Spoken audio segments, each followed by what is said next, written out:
Da sua fila que você tanto espera não chega agora. Que demora ainda. Eu quero convidar os irmãos a se colocarem de pé comigo nessa noite.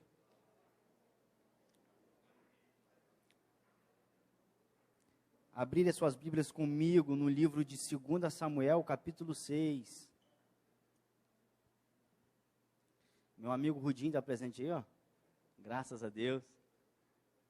E a sua namorada, Deus continue abençoando vocês.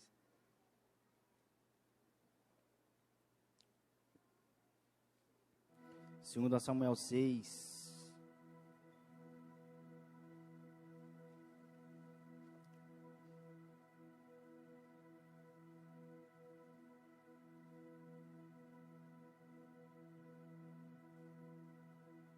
Amém? Vamos ler até o versículo 15. Tornou Davi a juntar todos os escolhidos de Israel, em número de 30.000. Dispôs-se e com todo o povo que tinha consigo, partiu para Baalá de Judá, para levarem de lá para cima a arca de Deus, sobre a qual se invoca o nome do Senhor dos Exércitos, que se assenta acima dos querubins. Puseram a arca de Deus num carro novo e levaram à casa de Abinadab, que estava no outeiro. Eusá e Aiô, filho de Abinadab, guiavam o carro novo. Levaram-no a arca de Deus da casa de Abinadab, que estava no outeiro. E Aiô, que significa o irmão de Uzá, estava diante da arca. Davi e toda a casa de Israel alegravam-se perante o Senhor com toda sorte de instrumento, de pau, de faia, com harpas, com saltérios, com tamborins, com pandeiros e com símbolos. Quando chegaram à eira de Nacon, estendeu Uzá a mão à arca de Deus e a segurou, porque os bois tropeçaram. Repita comigo: os bois tropeçaram.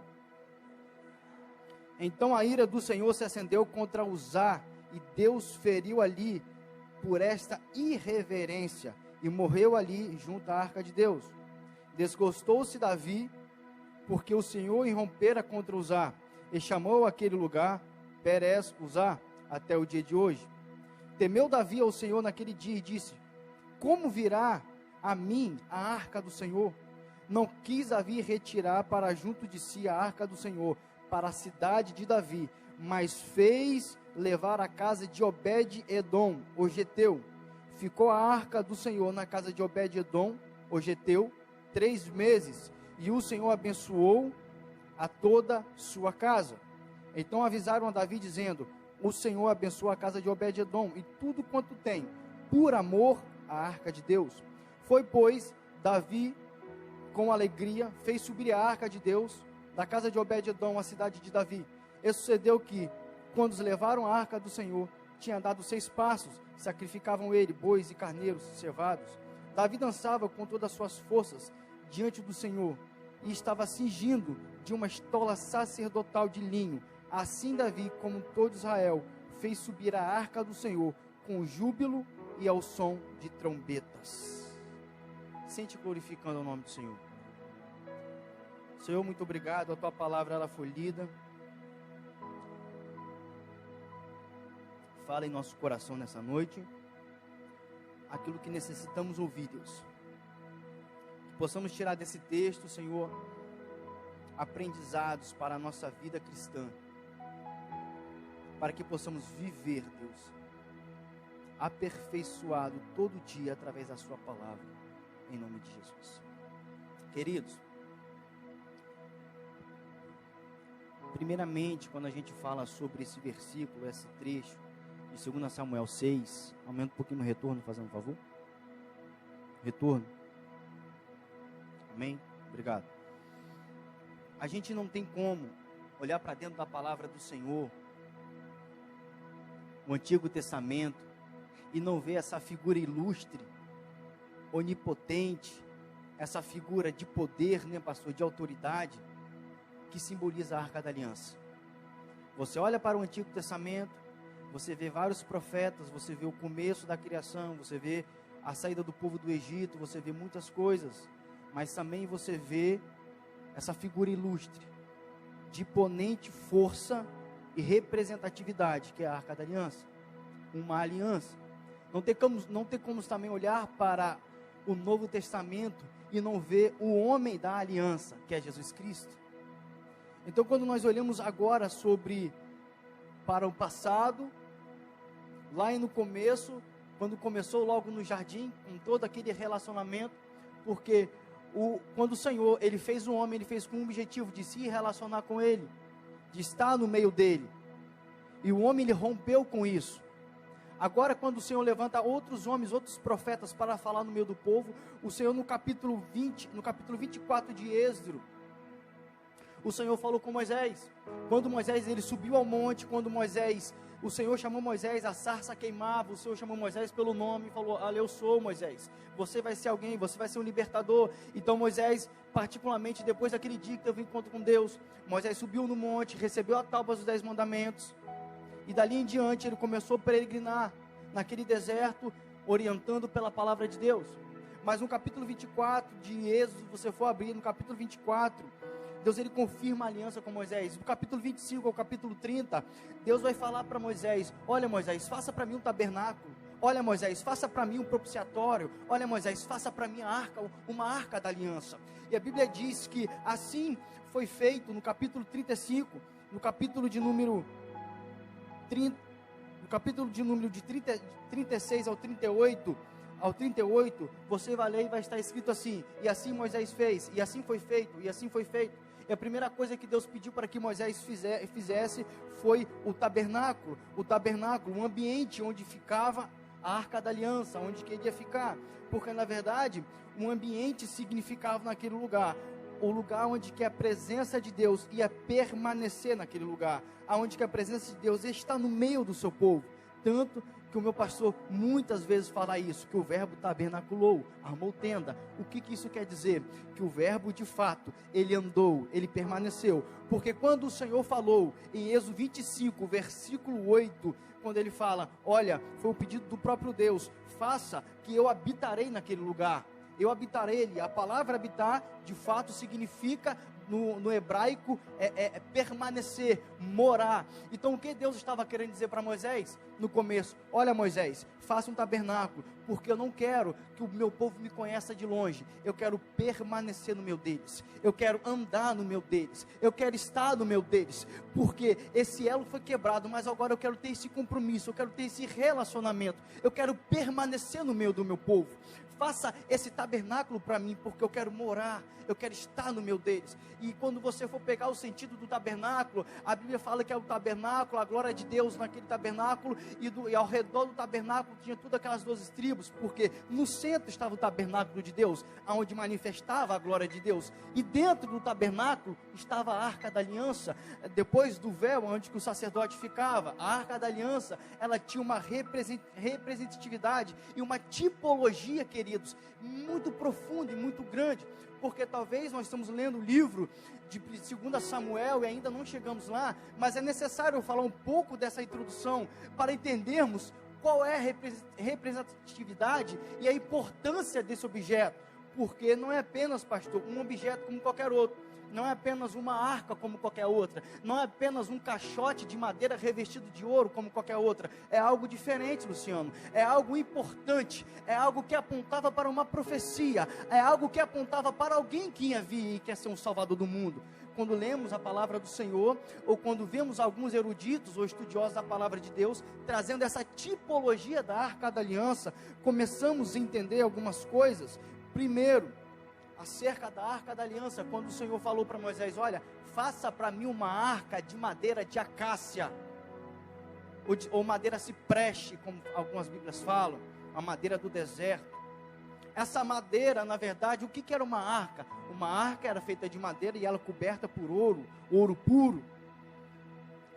E a questão dessa madeira aqui agora, alguns estudiosos, elas apontam como uma tipologia da humanidade de Cristo, da fragilidade do homem. Então essa madeira simboliza a humanidade de Cristo. O ouro que era coberto sobre essa madeira representava a deidade, ou a divindade, que simbolizava pelo ouro puro. Era um homem, mas sobre ele tinha uma divindade. Era 100% homem e 100% Deus. Agora vimos os comprimentos ou as medidas. Alguns falam que a arca ela media cerca de 1,25 metros de comprimento, por 70 metros de largura e 75 centímetros de largura, e também mesmo metragem da sua altura. O comprimento aqui significa a eternidade de Deus, que Deus é eterno. A altura, a divindade. A largura, a misericórdia de Deus, que se estende a todos os pecadores. Efésios 3,18 vai nos dar, tá ligado que não?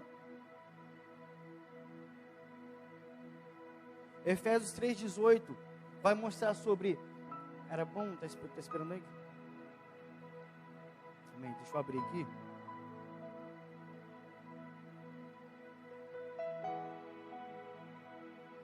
Efésios 3,18 vai nos dizer o seguinte: a fim de poderes compreender com todos os santos qual é a largura e o comprimento e a altura e a profundidade, e conhecer o amor de Cristo, que excede todo entendimento, para que sejais tomados de toda a plenitude de Deus. Então vimos que o comprimento, o amor de Deus, o comprimento, a altura, ela atinge todas as raças. O amor de Deus, ele atinge todas as raças, todas as nações, todas as pessoas, todas as culturas, todas as etnias. O comprimento do amor de Deus, ela vem desde Adão até o fim dos tempos. E a altura significa os caracteres ou a atribuição de Deus pela sua onipotência, pela sua santidade, pela sua divindade. E a profundidade significa a misericórdia, através do perdão de Deus, oferecido ao mais vil pecador. Ou seja, isso aqui também significa que a misericórdia de Deus ia alcançar todos no mais profundo abismo. Aquele que um dia era eu e você, estava no mais profundo abismo, onde não tinha jeito, onde estava em pecado, onde estava desenganado. A mão de Deus nos alcançou, a mão de Deus foi lá, a luz do Senhor nos alcançou. Então isso simboliza que o amor de Deus estava presente naquele lugar. Então entendemos aqui que em cima da arca tinha um propiciatório também. Brecou aí, varão? Misericórdia. Trouxe aí um slide para os irmãos verem da Arca da Aliança, queridos. Mas o inimigo vai estar derrotado. Está derrotado em nome de Jesus aqui nessa noite. Pelo amor de Deus.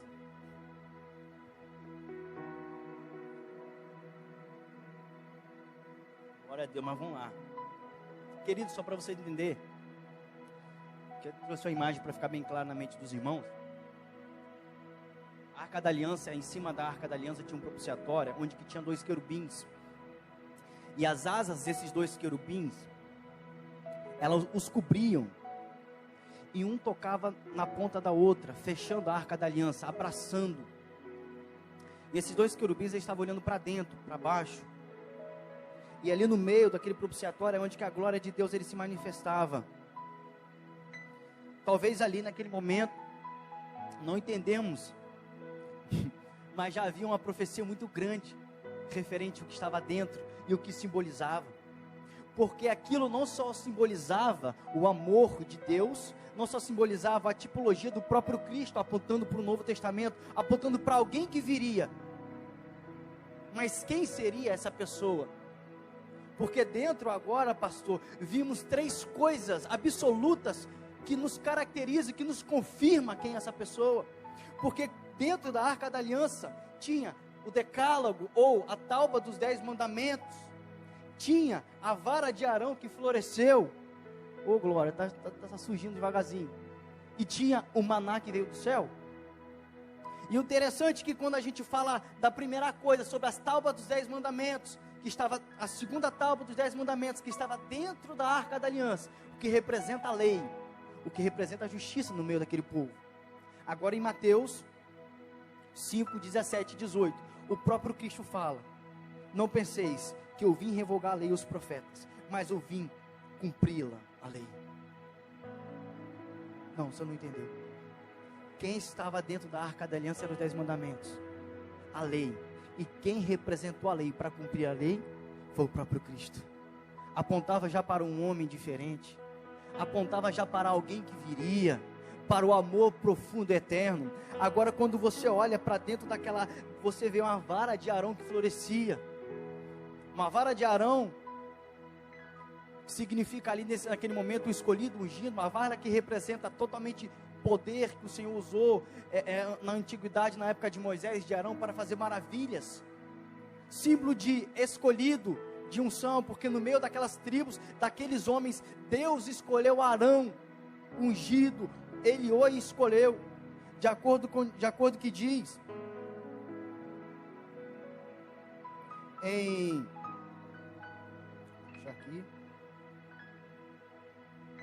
Números 17:5. Em Números 17:5 fala que Arão ele foi escolhido no meio de todos, porque Deus escolheu ele. A questão é o seguinte, que quando você pega uma vara, e aquela vara floresce, quando aquela vara ela está sobre uma árvore, ou sobre algum arbusto, entendemos, sabe por quê? Porque é a vida naquela árvore. Agora, quando você arranca aquele cajado, ou quando você arranca aquele galho da determinada árvore, aquela árvore ela não vai florescer, sabe por quê? Porque ela não tem vida, e sem vida você não consegue florescer, sem vida você não consegue crescer. Mas dentro daquela árvore, dentro daquela arca, tinha um cajado, e aquele cajado estava morto, mas aquele cajado reviveu, floresceu. Isso aponta para quê, queridos? A palavra de Cristo, a palavra Cristo significa ungido, e o próprio Arão, ele foi ungido, ele foi escolhido entre os meios. E o próprio Cristo fala em Mateus para os seus discípulos, olha, é necessário o Filho do Homem morrer, é necessário o Filho do Homem morrer, a vara que está seca, mas ao terceiro dia, ela vai florescer, ela vai viver.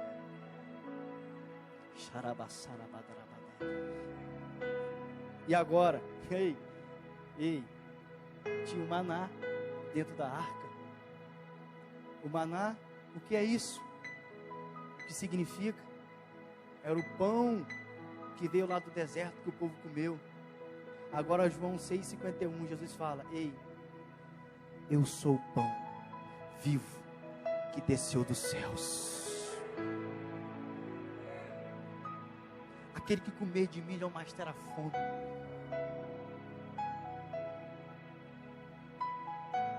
Então você entende por que que Davi, glória, a Arca da Aliança está aí, queridos. Tem que apagar aqui, né?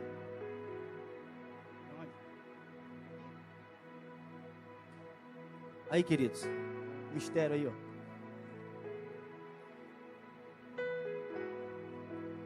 Aí está a Arca da Aliança. Os anjos, um tocava umas asas do outro, olhando para baixo.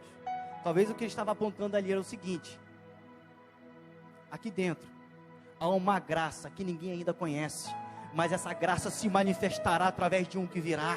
Aquele que é o primeiro, aquele que é o derradeiro, aquele que virá em nome de muitos, o príncipe da paz, o Senhor dos exércitos de anjos. Ali já aponta o seguinte: estou olhando para uma profecia que está dentro de mim, que está guardada, que está selada, mas ele virá para salvar o teu povo, para remir aqueles que esperam confiante nele.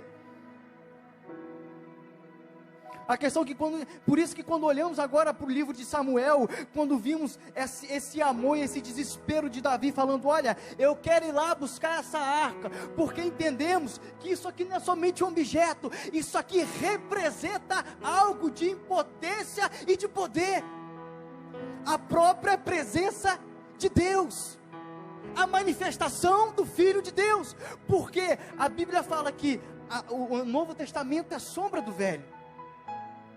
É sombra do Velho. Então tudo que você vai ler na Bíblia vai apontar para Cristo, vai apontar para Jesus. Então necessariamente quando olhamos nesse capítulo 2 de 2 Samuel, no capítulo 6 de 2 Samuel, entendemos por que Davi queria essa Arca da Aliança. E o interessante é que essa Arca da Aliança, ela não podia ser levada de qualquer forma. Era levada somente pelos levitas. Os levitas, a tribo de Levi, eles eram responsáveis por estar levando a Arca da Aliança. De acordo com Números, capítulo 1, versículos 50 e 51. A Arca da Aliança. Assim que os levitas tinham que levar sobre os seus ombros, elas tinham as 4 argolas, e sobre aquelas 4 argolas colocava aquelas dois varal, aquelas 2 hastes, e levava sobre os ombros. A Arca da Aliança tinha que ser conduzida desse jeito. Números capítulo 1, versículo 50, versículo 51, vai dizer que os levitas, eles eram responsáveis por desmontar o tabernáculo e construir o tabernáculo, porque quando a nuvem andava, eles saíam, eles montavam o tabernáculo e levavam as coisas. Também está explícito em 1 Crônicas, capítulo 15, versículo 2, e 1 Crônicas 15, versículo 15, que tem que ser levada nos ombros, Então logo entendemos aqui, que não passa somente de um objeto, mas de algo gracioso da parte de Deus. Então, esse homem chamado Davi, que foi escolhido de Deus, rei de Israel, porque um dos pretextos, queridos, para ser rei, é ser escolhido por Deus. 1 Samuel capítulo 17, capítulo 7, versículo 2, entendemos que a arca ficou 20 anos na casa de Abinadab.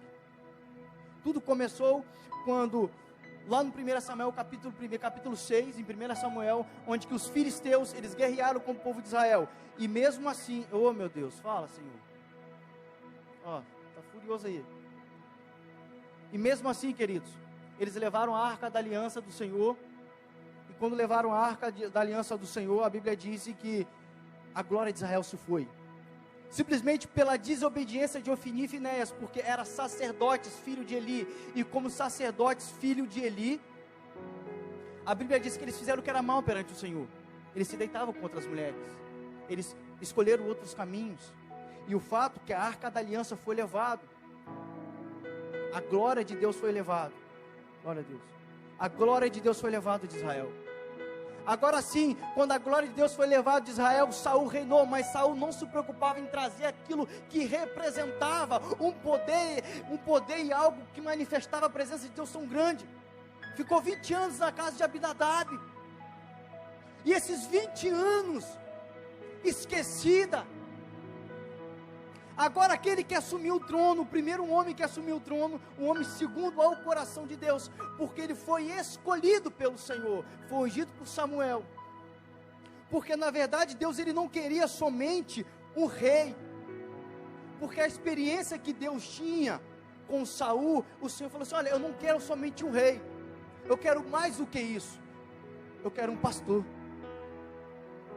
O que você está querendo dizer? Eu quero alguém que, não somente que fale, eu não quero somente alguém no meio do meu povo que dê ordens, mas eu quero aquele que cuida do doente, eu quero aquele que se preocupe com o meu povo, eu quero alguém que se preocupe com as minhas ovelhas, eu quero alguém que cuide, eu quero alguém que sabe amar, eu quero alguém que, aquele que está ferido, vai lá e cuida, aquele que está precisando de uma visita, vai lá e visita, aquele que está precisando de alguma coisa, vai lá e dê, aquele que zela pelo aquilo que eu tenho.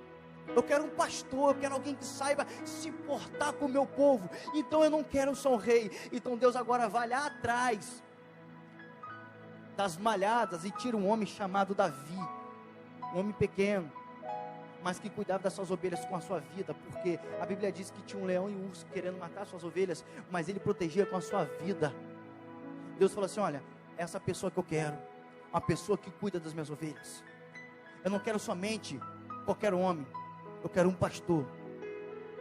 Eu quero pastor Jones, aquele que cuida pelas minhas ovelhas. Eu não quero qualquer pastor na igreja Monte Oreb, eu quero aquele que cuida, eu quero aquele que zela, eu quero aquele que as pessoas estão precisando e ele tem uma palavra de conforto. Eu quero aquele que se preocupa com o meu povo. Eu quero que aquele, quando as pessoas estão chorando, esse pastor vai lá e pega a sua ovelha e cura, e vê qual é o meu problema, qual é o seu problema. Vamos orar, vamos saber o que você está passando, vamos saber qual é a sua dificuldade, vamos saber qual é o seu problema. Eu não quero somente um que fica sentado no trono, eu quero um que compartilha a dor, eu quero um que ensine, eu quero um que instrua, eu quero um que ama o meu povo, eu quero um que se importe com aquilo. Salmo 78, coloca aí para mim, Salmo 78, versículos 70 e 72. O que o Senhor diz?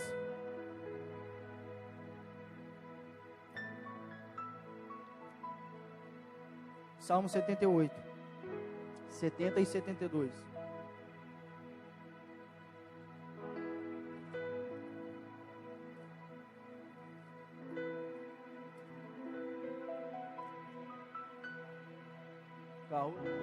Misericórdia. Também escolheu a Davi, seu servo, e tomou dos redes das ovelhas, tirou do cuidado das suas ovelhas, suas crias, para ser o pastor de Jacó, seu povo, e de Israel, sua herança. E ele os apacentou, consoante a integridade do seu coração, e os dirigiu com as mãos precavidas. Então entendemos que Deus não queria somente um rei, mas Deus a queria de fato, aquele que ama, aquele que cuida, aquele que se importava com o seu povo.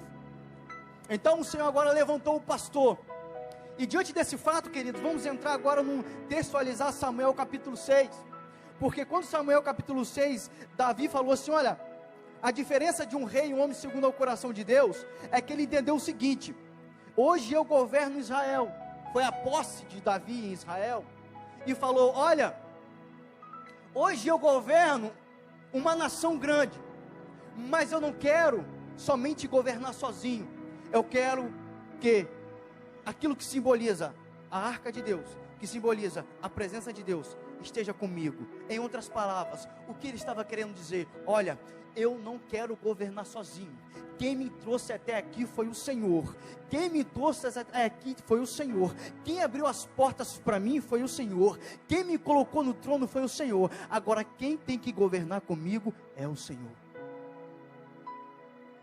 E o nosso problema é que não entendemos o que, profeta, irmão Cleiton, que quem nos trouxe aqui foi o Senhor, quem abençoa a nossa vida é Cristo, quem abre porta, quem nos conduz, quem abençoa, quem nos cura a nossa necessidade, as nossas feridas é o próprio Cristo. E a primeira coisa, muitas vezes quando temos oportunidade, esquecemos dele e deixamos ele para trás. Deixamos ele para trás. A arca ficou 20 anos na casa de Abinadab, mas Davi agora falou assim, não, eu não quero que a minha vida, que os meus projetos, que a minha casa, que o meu trabalho, que os meus sonhos comece sem o Senhor. É necessário, é primordial que as coisas que eu vou começar, que Deus comece primeiro. É necessário, queridos, tudo que a gente for fazer, é que Deus sempre venha primeiro, que Deus esteja em primeiro lugar. Não é nada sozinho, eu não consigo nada sozinho, você não consegue nada sozinho, não é pela força do seu braço, mas é pela vontade e pela graça de Deus, não é porque você é bom, mas é pela misericórdia de Deus na sua vida, não é porque nós somos muito bonitos, nós somos da igreja Monte Oreb, não é porque sabemos pregar ou sabemos cantar, mas foi porque pelo amor de Deus que nos constrange, é por Ele e para Ele são todas as coisas. É somente por Ele. E Davi entendia isso, olha, eu quero reinar, mas eu só quero reinar se a arca de Deus estiver comigo. E ele foi buscar, queridos.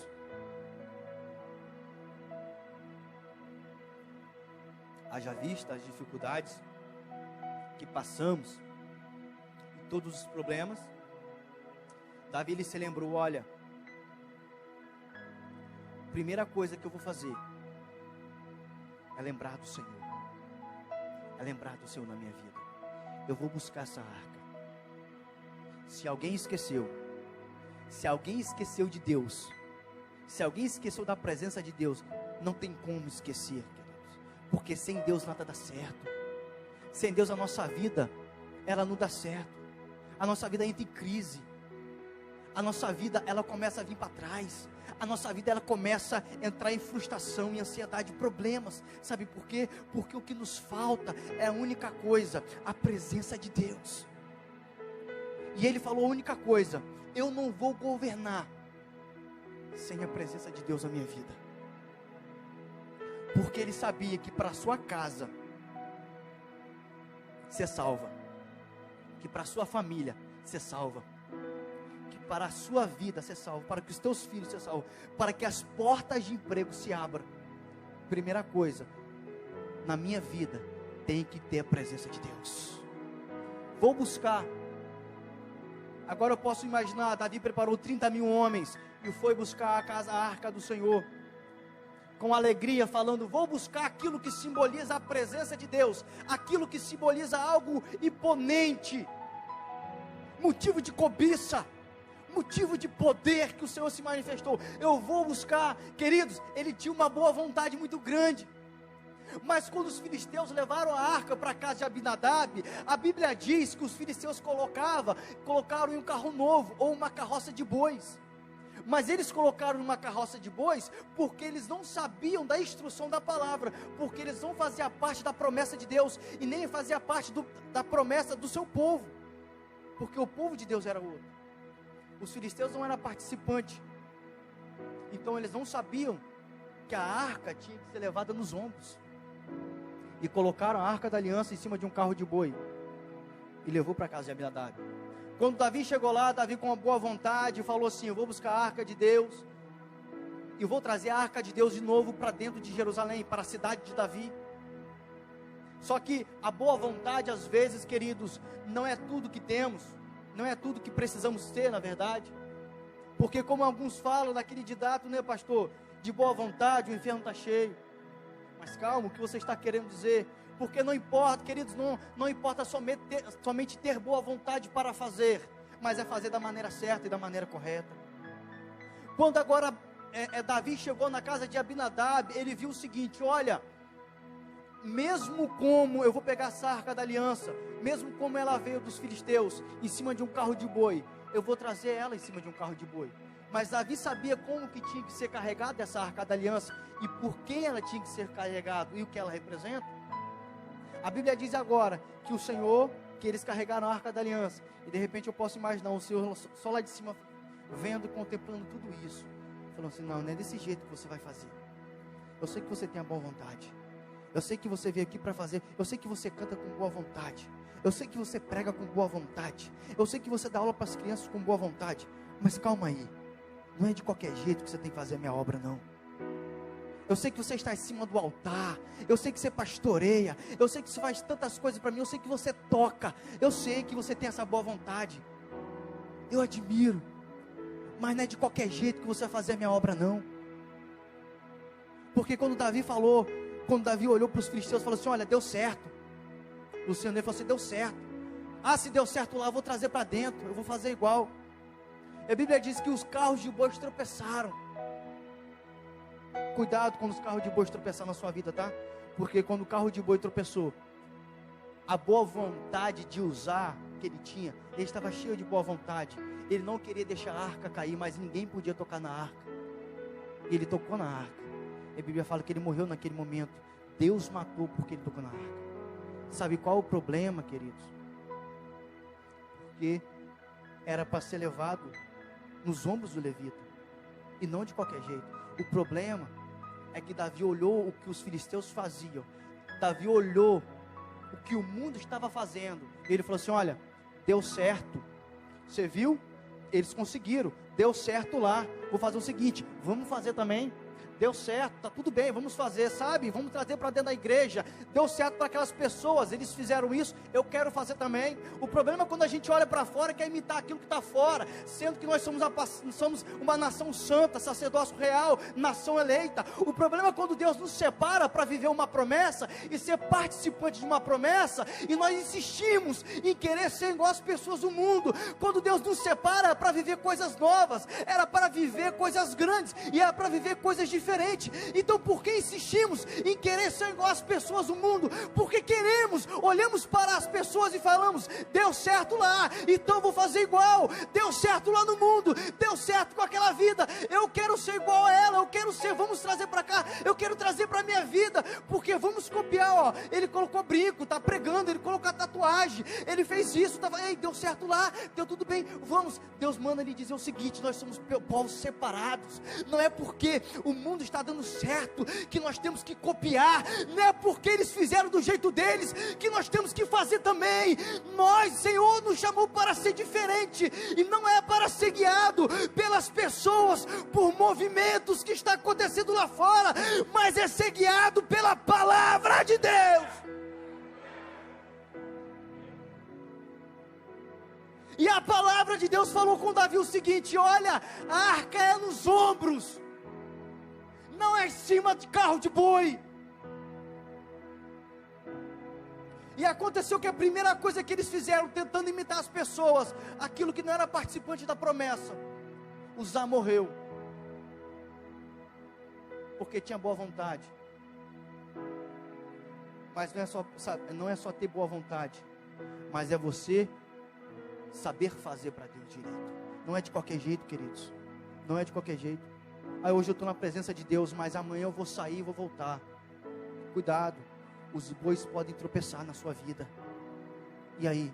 Ah, mas hoje eu estou na presença de Deus, mas amanhã eu posso dar uma fugidinha, eu posso fazer tanta coisa. Ah, mas eu não vou vir mais no culto essa semana porque o irmão brigou comigo. É tanto desavença que eu não quero fazer parte mais do corpo de Cristo. Ei, calma, você pode até ter boa vontade de vir aqui. Ah, eu estou brigado com meu irmão, mas eu vou pregar, eu vou cantar, eu vou fazer isso. Deixa eu lhe dizer o seguinte: o inferno está cheio de boas vontades. Mas adorar a Deus não é só apenas ter boa vontade, mas é você saber adorar, mas é você fazer da maneira certa, não é você fazer de qualquer jeito, Cláudio, mas é você ser uma pessoa diferente. Isso que é adorar a Deus. Porque o maior temor de Davi nesse momento aqui foi o seguinte: e agora, Senhor, como que eu vou fazer? Como que eu vou fazer? A primeira tentativa de buscar a arca deu errado. Por que que deu errado? Porque não tem como, pastor, você separar a presença de Deus da responsabilidade que ela te traz. Por quê? Porque a arca da aliança, ela também se chama responsabilidade de quem? Dos levitas. E aonde que a arca da aliança é levada? Nos ombros. Então entendemos o seguinte: que responsabilidade são levadas sobre os ombros. Responsabilidade não se leva sobre carro de boi. Responsabilidade se leva sobre os nossos ombros. Não tem como você querer a presença de Deus e não querer a responsabilidade. Talvez doia o peso da responsabilidade, mas olha, o peso que os levitas sentiam de levar a arca de Deus era uma presença prazerosa, porque eles não estavam carregando somente uma mão de caixote, mas eles estavam carregando aquilo que simboliza a presença de Deus. E quando você carrega a presença de Deus, queridos, isso não é peso, mas isso é gratificante. Por quê? Porque o meu fardo é suave, meu jugo é leve. Quando você carrega a presença de Deus, é muito bom, é alegria, é gostoso, traz paz e alegria. Quando você carrega a presença de Deus, não tem como você querer viver sem. Aonde você passa, as pessoas ver em você algo diferente, porque você tem a presença de Deus.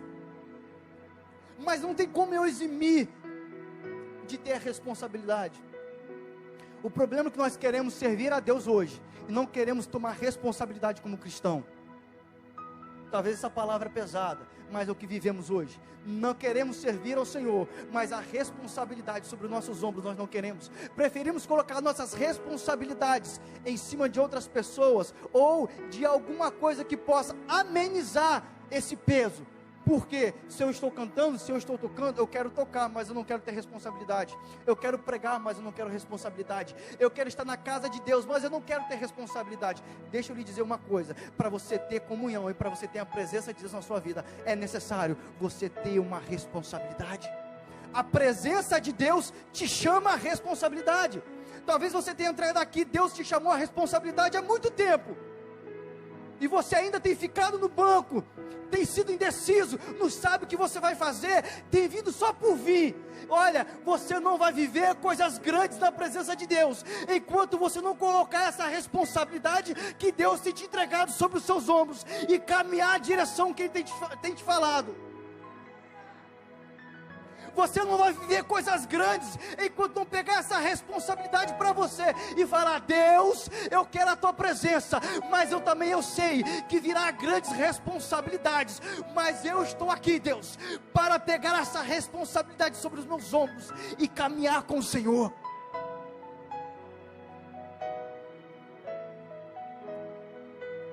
Tem que ser os nossos ombros. E Davi agora, a primeira tentativa dele é fracassada, de buscar a arca. Porque por mais que ele tinha boa vontade, não era daquele jeito que tinha que carregar. não é daquele jeito que tinha que carregar. Porque o problema é quando Deus fala como temos que fazer, porque se ele lesse a palavra de Deus, ele sabia. Porque nós somos conduzidos pela palavra. O problema é que quando Deus fala o que temos que fazer na sua palavra, e nós não queremos ouvir, nós queremos fazer do nosso jeito. Salomão, Provérbios capítulo 14, no versículo 12, um homem muito sábio chamado Salomão, ele fala assim: olha, há caminhos que para o homem parecem perfeitos, mas no seu fim são a caminho de morte. Há caminhos, há mais de um.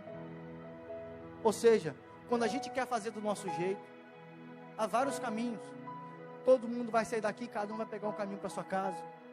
Há caminhos que os amigos vão te levar para a festa. Há caminhos que eles vão te oferecer drogas. Há caminhos que eles vão te oferecer bebida. Há caminhos que eles vão te oferecer maconha, drogas, prostituição, sexo. Há caminhos que eles vão te oferecer dinheiro, corrupção. Há caminhos que eles vão te oferecer mentira. Há caminhos que eles vão te oferecer muitas coisas. Há vários caminhos. E todos esses caminhos, você vai olhar com os seus olhos da luz e vai falar assim: este caminho parece bom. Porque quando você quer fazer uma coisa e não consulta o Senhor, você faz tudo errado. E para você sempre é bom.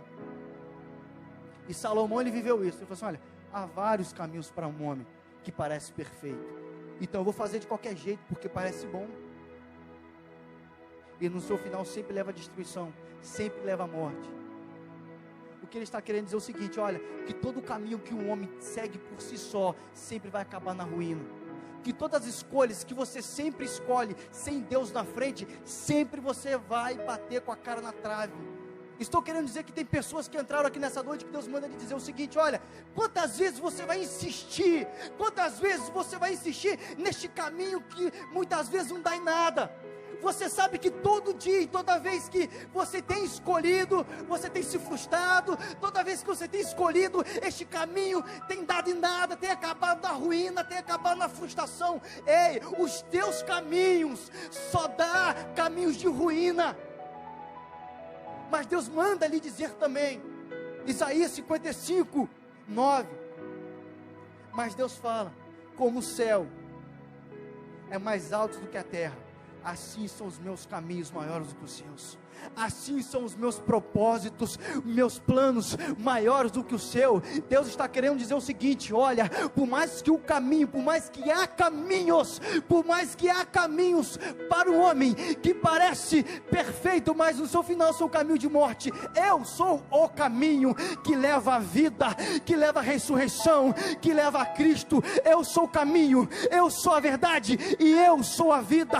O meu caminho é maior do que o seu. Os meus propósitos são maiores do que o seu. Então pare hoje, nessa noite, de viver pelas suas próprias visões, pela sua própria vista, pelos seus próprios caminhos, e a partir de hoje começa a viver na dependência de Deus, igreja. Começa a viver naquilo que Deus tem para você. Começa a colocar responsabilidade sobre os seus ombros e fala: Deus, eu quero a tua presença, mas também eu não quero me ausentar da responsabilidade que ela me traz. E você vai começar a viver coisas grandes.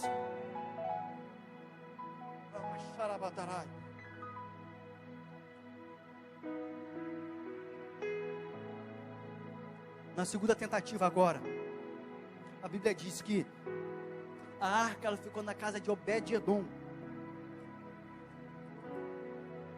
Capítulo 6, versículo 11. Ficou a arca do Senhor em casa de Obed-edom, o geteu, 3 meses, e o Senhor abençoou toda a sua casa. O interessante é que quando a arca ficou na casa de Obed-edom, não é fazendo uma comparação da casa de Abinadab ou de Obed-edom, porque por mais que ficou 20 anos a arca de Deus na casa de Abinadab, não vimos relato de milagres, não vimos relato de muitas coisas. A Bíblia não fala. Mas em 3 meses que ficou na casa de Obed-edom, a Bíblia diz que o Senhor abençoou a casa de Obed-edom de forma grande. Tudo quanto tinha, Deus abençoou. Tudo que ele precisava. O que eu aprendo aqui, quando a presença de Deus está dentro da nossa casa, quando a gente traz a presença de Deus para dentro da nossa vida, quando a gente traz a presença de Deus para dentro da nossa casa, queridos, tudo começa a crescer. tudo começa a dar certo, tudo começa a prosperar. A questão é aqui, não é a questão de servir a Deus para querer algo, mas servir a Deus por amor, porque no versículo 12, ele vai dizer o seguinte: então avisaram a Davi dizendo, o Senhor abençoa a casa de Obed-edom, e tudo quanto tem, por quê?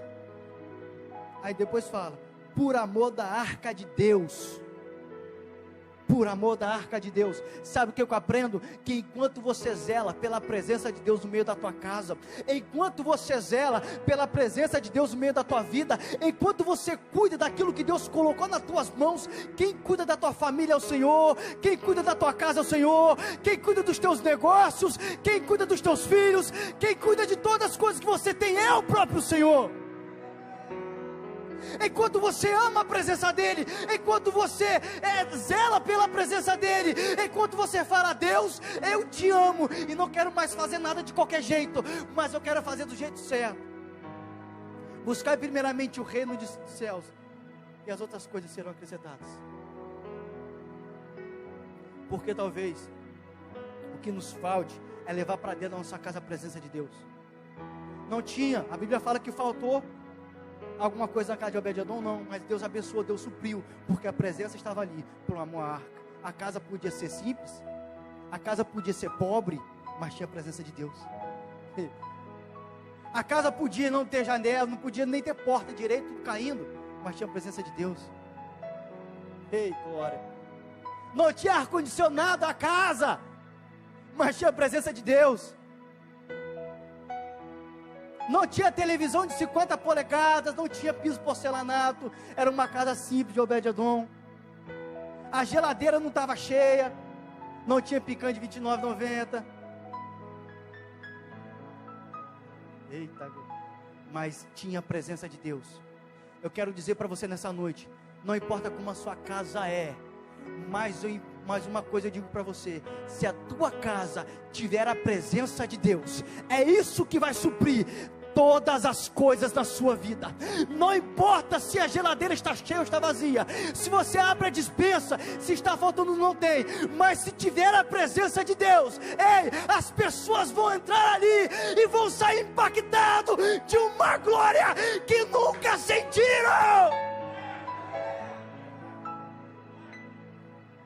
Porque nunca é o que tem, queridos, mas é o que Deus representa na tua vida, na tua casa. E o que ele representa, a casa era humilde, mas tinha a presença de Deus, e nada faltava, porque enquanto você cuida da presença de Deus, enquanto você fala, Deus, entra na minha casa, entra na minha família, entra na minha vida, ei, nada vai lhe faltar. Deixa eu lhe dizer uma coisa, o próprio salmista falou, Davi, o Senhor é meu pastor, e de nada eu tenho falta. O que ele está querendo dizer, olha Senhor, enquanto você for o meu pastor, eu já tenho tudo o que eu preciso, que é a sua presença. Enquanto você for o meu pastor, as coisas, muitas vezes materiais, eu sei que você vai suprir, mas essas coisas não é de fato o que eu quero. O que eu quero, Senhor, é compartilhar de um relacionamento com o Senhor. O que eu quero é ter um relacionamento mais profundo com o Senhor, porque esse relacionamento, queridos, me leva a viver dias extraordinários na presença dEle. Eu só consigo viver dias extraordinários, eu só consigo viver dias maravilhosos, dias de milagres, dias de cura, a partir do momento que eu receber e curar, receber e cuidar daquilo que Deus tem me entregado em minhas mãos. Por 20 anos ela ficou na casa de Abinadab, e ninguém viu de fato o sentido daquela arca de fazer milagres e prodígios, mas por 3 meses na casa de Obed-edom, por cuidar, por zelar da presença, Deus fez coisas grandes. Deus entrou com providência. Estou querendo dizer para você hoje, que se você levar essa presença, se você aceitar essa presença na sua vida hoje, na sua casa, você vai começar a viver coisas grandes dentro da tua casa, dentro da tua família, no meio dos teus filhos, no meio dos teus projetos, no meio do seu trabalho, no meio dos teus sonhos. A questão é que você não tem que se eximir, mas você tem que falar: Senhor, eu quero levar você para minha casa, eu quero de fato zelar por o que você representa na minha vida. Sabe por quê? Faça essa prova com Deus. Leve Deus para a tua casa, leve Deus, saia daqui nessa noite hoje com esta presença e carregue Ele para o meio da tua casa, e você vai ver coisas grandes acontecendo no meio da tua família, no meio dos teus filhos, no meio dos teus projetos, no meio daquilo que você tem colocado na mão de Deus. Porque muitas vezes temos entregado coisas na mão de Deus, mas não temos confiado, não temos buscado e nem temos dado lugar a Ele para ser como primeiro em nossa vida. Mas a partir de hoje você vai chegar na sua casa, você vai esquecer tudo aquilo que você tem. Chega na tua casa com essa presença que você vai levar daqui hoje e fala: Senhor, quem governa a minha casa é o Senhor, quem governa a minha vida é o Senhor. Eu quero zelar pela tua presença, eu quero zelar pela tua presença na minha casa, eu quero zelar pela tua presença na minha vida, eu quero zelar pela tua presença no meio dos meus filhos, no meio da minha família. E eu sei, e eu creio que a glória de Deus vai encher aquele lugar, e coisas poderosas vocês vão testemunhar em nome de Jesus.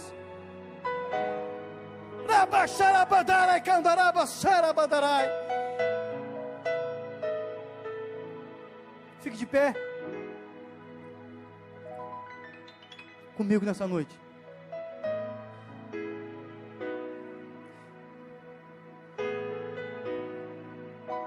Talvez você entrou no Ministério Louvor, tá aí? Toca uma música aqui pra mim, vai.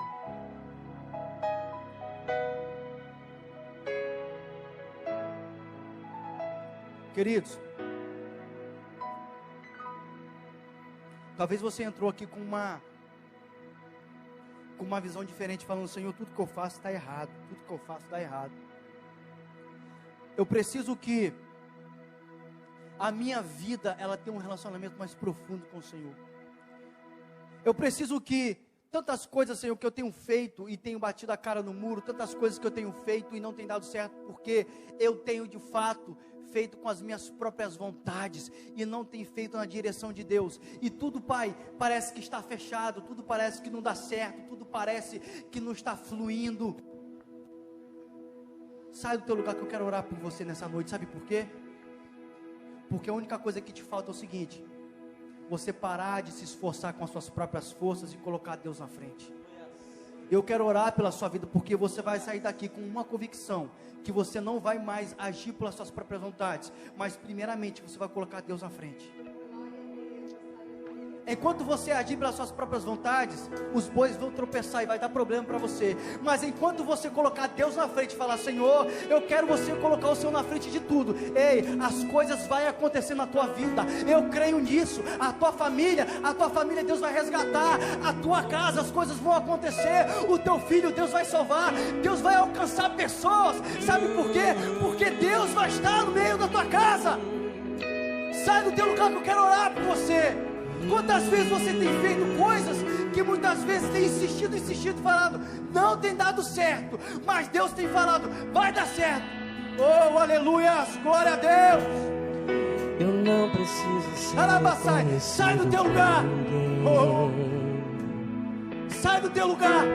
Quantas vezes Deus tem falado: sai assuma essa responsabilidade que eu tenho chamado, e você tem ficado aí no banco, tem me adorado de qualquer jeito. Que diminua eu, para que tu cresças, Senhor, mais e mais.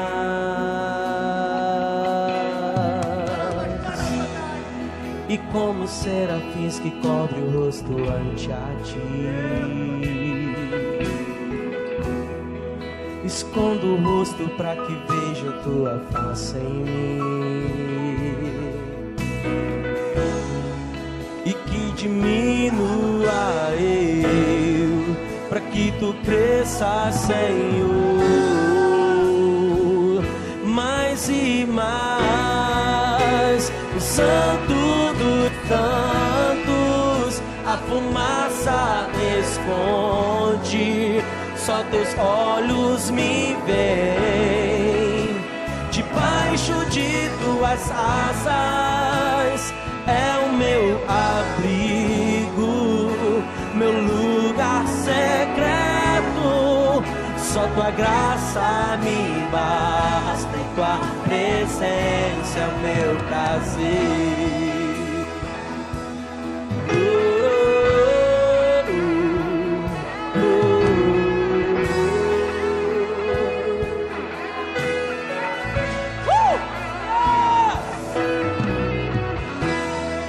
Eu não preciso ser reconhecido por ninguém. Sim, a minha glória é fazer com que conheçam a ti. Declaramos e que diminua eu, para que tu cresças, Senhor, mais e mais e mais. No Santo dos Santos, a fumaça me esconde. Só teus olhos, sim, debaixo de tuas asas é o meu abrigo, meu lugar secreto. Só tua graça me basta, em tua presença é o meu. No Santo dos Santos, a fumaça, sim, Deus. Só teus olhos me veem, debaixo de tuas asas é o nosso abrigo, sim, é o nosso abrigo, meu lugar. Oh, só tua graça me basta, em tua presença é o meu prazer.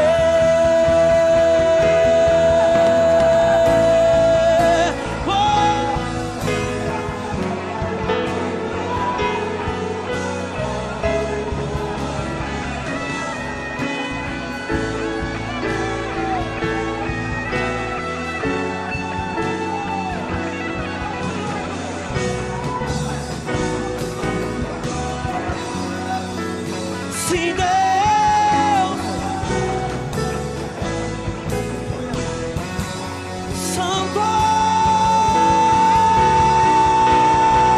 Santo dos Santos, a fumaça me esconde, sim,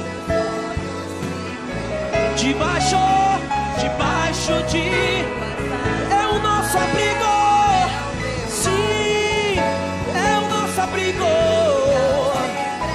Só tua graça e tua presença é o meu prazer. Só tua graça me basta, e tua presença é o meu prazer. Só tua graça me basta, e tua presença é o meu prazer.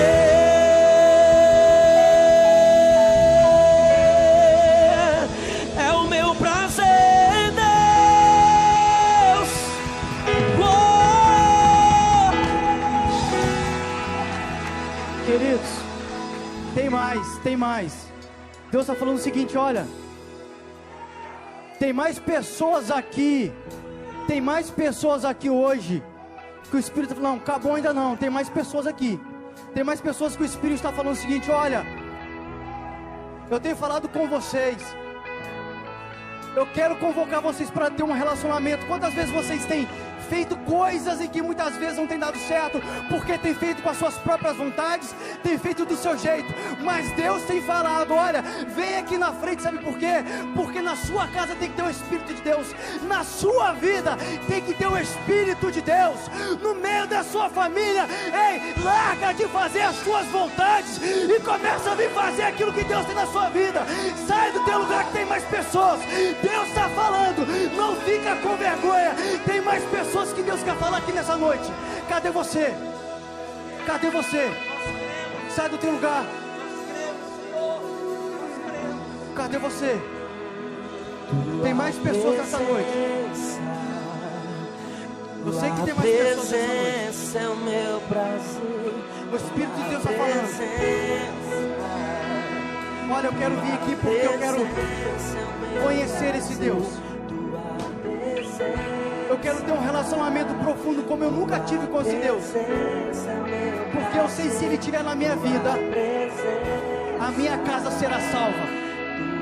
A minha família será salva. A minha vida será abençoada. A presença desse Deus me basta. Somente a presença desse Deus me basta. Deus se falando com pessoas. Olha, vocês que muitas vezes deixaram o chamado de lado, a responsabilidade de lado, hoje está aqui no centro, aqui na frente, parar de novo, tomar essa responsabilidade que um dia vocês deixaram. Sai do teu lugar, sai do teu lugar, sai do teu lugar. Eu vou estar orando por vocês, eu vou estar encerrando nessa noite. Tua presença, tua presença é o meu prazer. Tua presença, tua presença, no Santo dos Santos. A fumaça me esconde, só teus olhos me veem. Debaixo de tuas asas, meu lugar, sim, levanta as tuas mãos e declara: o Santo dos Santos, o Santo dos Santos. A fumaça me esconde, só teus olhos, Deus que faz milagre debaixo de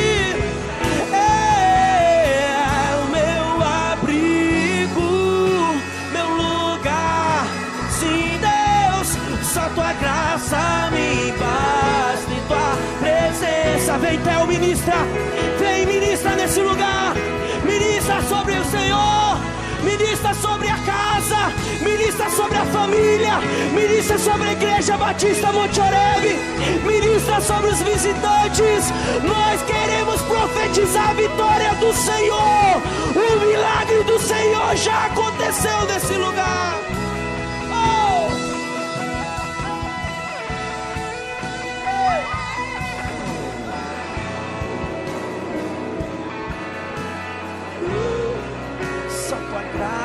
Me basta tua presença, meu prazer. Só tua graça me basta, tua presença, meu prazer. Glória a Deus. Igreja, uma salva de palmas para o que o Senhor fez aqui. Deus é bom em todo tempo. Em todo tempo, Deus é bom. Glória a Deus.